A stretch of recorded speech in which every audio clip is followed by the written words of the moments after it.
আজকে আমি বানাচ্ছি আলু পটল আর পনির দিয়ে নিরামিষ তরকারি।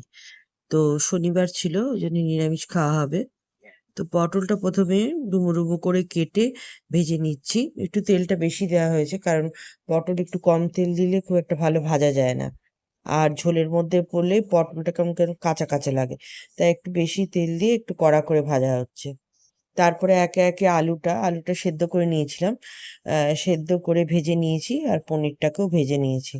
তারপর মশলার মধ্যে আদা বাটা দিয়েছিলাম, জিরে ধনে গুঁড়ো, শুকনো লঙ্কা, হলুদ দিয়ে, আর একটু নারকেল ছিল কুচনো, তো নারকেলটাকে একটু হামালদিস্তায় থেতো করে নিয়ে তেলের মধ্যে দিয়েছিলাম পাঁচফোড়ন দিয়ে। নিয়ে একটু ভেজে নেওয়ার পর জলের মধ্যে যে মশলাটা আর কি গুলে রেখেছিলাম সেটা দিয়ে দিই। নিয়ে মশলাটাকে ভালো করে কষাই। তারপর যে আলুটা ভেজে রেখেছিলাম সেই আলুটা দিয়ে মশলাটাকে ভালো করে কষিয়ে নিই। তারপর পনিরটাও দিয়ে দিই। পনিরটাও একটু কষিয়ে নিই। আহ, কিছুটা কষানো হয়ে গেলে মশলার গন্ধটাও চলে যায়।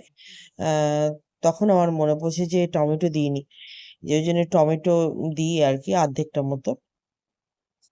তারপর মশলাটা ভালো করে আলু আর পনিরের সাথে কষানো হয়ে গেলে কিছুটা জল দিই।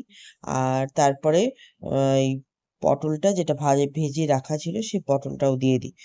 হ্যাঁ, তারপর কিছুক্ষণ সেটা ফুটতে দিই। ফুটতে দেওয়ার পরে গ্যাসটাকে অফ করে দিই, আর নুন মিষ্টি যার যেমন স্বাদ সেই স্বাদ অনুযায়ী দিলেই হয়ে যাবে। ব্যাস, আজকের মতো হয়ে গেল আমার নিরামিষ পনিরের তরকারি।